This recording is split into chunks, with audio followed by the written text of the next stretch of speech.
Bienvenidos, hoy compartimos con ustedes varios elementos de las funciones cuadráticas, particularmente cómo describir la gráfica de una función cuadrática. Vamos a ver que cuando hablamos de una función cuadrática nos referimos a esa ecuación o función que es de grado 2, que el exponente mayor de la variable independiente es 2 y cuando está escrita en forma estándar debe tener, ¿verdad?, este modelo. Así que ese primer término es el término cuadrático, donde la variable está elevada a exponente 2, luego el término lineal, donde la variable está elevada a exponente 1, y por último la constante, ¿verdad?, que es el número que está solo. Así que cuando hablamos de la gráfica de esa función cuadrática nos referimos a la parábola. Esa parábola puede estar abierta hacia arriba, como en este caso, o puede estar abierta hacia abajo. Tiene ciertos elementos importantes, ¿verdad?, que debemos describir en términos del comportamiento de esa función. Así que lo primero es el vértice. El vértice es ese punto que es parte de la gráfica por donde pasa un eje de simetría, un eje imaginario que divide la parábola en dos partes, donde usted va a ver que el lado izquierdo se va a ver reflejado en el lado derecho de ese eje imaginario. Ese vértice puede estar ubicado en el punto más bajo de la parábola o en el punto más alto de la parábola. Por eso cuando hablamos de aplicaciones de este tipo de función, hablamos de maximizar o de minimizar la función. También podemos aquí trabajar el intercepto en Y, que es el punto donde cruza el eje de Y y siempre va a tener uno y exactamente un intercepto en Y. Sin embargo, puede tener 0, 1 o 2 interceptos en X, puntos donde cruza el eje de X. En este caso tiene 2. Vamos a ver que, como le dije, hay distintos escenarios. En el caso de la gráfica en azul, cruza el eje de X en 2 puntos. En el caso de la gráfica roja, no cruza el eje de X en ningún punto, básicamente. Y la gráfica verde, que lo toca en un solo punto. Con la gráfica o con la ecuación del discriminante, usted puede entonces predecir, dada la ecuación, cómo va a ser ese comportamiento. Fíjense que dice D igual a B al cuadrado menos 4AC. Este A, B y C son valores, números reales que provienen de la ecuación, que básicamente son o los coeficientes o la constante. Cuando el discriminante es mayor que 0, decimos que tenemos dos soluciones reales o dos interceptos en X. Cuando hacemos referencia al intercepto en X, también podemos llamarle raíces o soluciones de la ecuación cuadrática. Si el discriminante es igual a 0, entonces decimos que tiene una solución, o sea, un intercepto. Y por último, si el discriminante es menor que 0, entonces la gráfica no cruza el eje de X o no tiene solución real. Vamos a ver entonces que podemos trabajar estas características de la parábola mediante esta tabla y vamos a ir trabajándolo poco a poco, ¿verdad? Para que usted pueda ver las ecuaciones que usted necesita utilizar o las fórmulas que necesita utilizar para poder predecir el comportamiento de la parábola o de estos elementos. Si la ecuación está escrita en la forma polinomial, f de x igual a x a la 2 más bx más c, podemos entonces predecir la dirección de la parábola, si abre hacia arriba o abre hacia abajo, dependiendo del signo del coeficiente líder, que viene siendo a, porque recuerde que acompaña a x a la 2, que es el grado de la función. Si a es positivo, la parábola entonces abre hacia arriba, y si a es negativo, abre hacia abajo. De esa misma manera, entonces podemos ubicar el vértice y saber si está en el punto máximo o mínimo de la parábola. Cuando hablamos entonces de las coordenadas, porque una cosa es que podamos decir si el vértice está en el máximo o el mínimo, pero ahora queremos los puntos exactos, ¿verdad? Las coordenadas de X y Y exactamente. Entonces, para poder calcular esas coordenadas, vamos a utilizar esta fórmula. X, la coordenada X, se consigue utilizando la fórmula negativo b sobre 2a.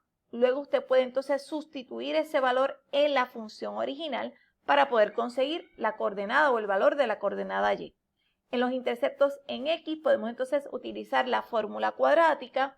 Aquí la dividí en dos partes porque la parte inicial, que es la del discriminante, que fíjense que es toda esa porción de la fórmula que está dentro de la raíz cuadrada, nos ayuda a predecir otra vez si tiene 0, 1 o 2 interceptos en X.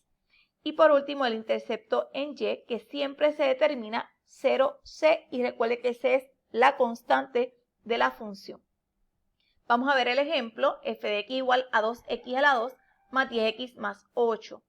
Inicialmente vamos a identificar los valores de a, b y c. Nuevamente, coeficiente a es el que acompaña a x a la 2, así que 2. Coeficiente b es el que acompaña el término lineal, que es x, así que viene siendo 10.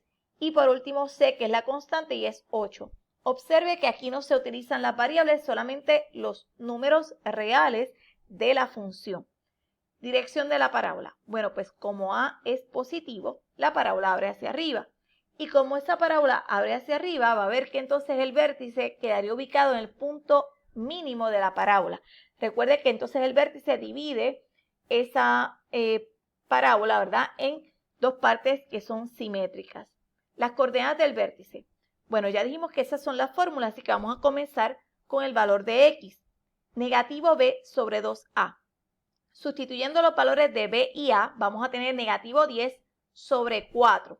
Y simplifique siempre esa fracción, así que le va a dar, por último, negativo 5 sobre 2. Y ese es el valor de x, la coordenada x del vértice.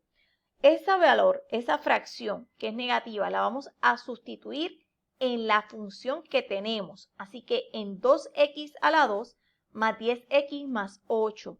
Recuerde que en este caso, al sustituir es importante utilizar los paréntesis y aplicar el orden de operaciones, ¿verdad?, para poder resolver esa ecuación. Así que obtenemos el valor de negativo 9 sobre 2 y básicamente esas van a ser las coordenadas del vértice. X está ubicado en negativo 5 medio y Y va a estar ubicado en negativo 2 medios. Vamos a trabajar ahora los interceptos en X y para esto vamos entonces a utilizar la fórmula cuadrática. Comenzamos con la parte del discriminante, sustituimos los valores de b, a, c. Importante, vea que estoy utilizando los paréntesis y el orden de operaciones. Primero exponente, luego multiplicación y finalmente la resta, para entonces que me dé un total de 36. Como ven, el discriminante es positivo, así que indica que vamos a tener dos interceptos en X. ¿Cómo encontramos esos interceptos? Vamos ahora a sustituir en la segunda parte, ¿verdad?, en la fórmula cuadrática como tal. Negativo b más y menos raíz cuadrada, como ya resolvimos el discriminante, pues ahí es donde vamos a sustituir el valor que obtuvimos de 36. Y en el denominador vamos a sustituir por a. Entonces, tenemos, ¿verdad?, esta ecuación, luego de sustituir todos esos valores, vamos a ir resolviendo lo que podemos, en este caso el radical y la multiplicación. Y observe que frente al radical hay un signo de más y menos. Esto implica que ahora usted tiene que realizar dos ecuaciones distintas, una usando la suma y la otra usando la resta. Así que separamos eso y vamos a tener entonces x1, que sería el primer intercepto, negativo 10 más 6 sobre 4. Y en el segundo, el negativo 10 menos 6 sobre 4. En este caso vamos a resolver primero la parte de arriba, así que negativo 10 más 6 es negativo 4, sobre 4 es negativo 1. En el segundo caso vamos a tener negativo 10 menos 6, que es negativo 16, sobre 4, entonces sería negativo 4. Fíjense que son dos interceptos distintos y cuando usted los va a representar en forma de par ordenado, recuerde que tiene que ir entonces el valor de X y el valor de Y. Pero en el valor de Y, en el intercepto de X siempre es 0. Por lo tanto, los interceptos quedarían negativo 1, 0 y negativo 4, 0. Por último, tenemos entonces el intercepto en Y, que ya dijimos que la fórmula es 0 y el valor de la constante, por lo tanto, es 0,8. Note que en los interceptos siempre la coordenada contraria al intercepto que estemos describiendo representa o se representa, ¿verdad?, con 0. Hasta aquí, ¿verdad?, esos elementos importantes de la parábola. Por supuesto, nos puede escribir si tiene alguna pregunta, alguna duda, alguna información adicional que necesite a info@mathsinvestigation.com. Suscríbase a nuestro canal, dele like a este video y comparte esta información con otras personas para que así se beneficien.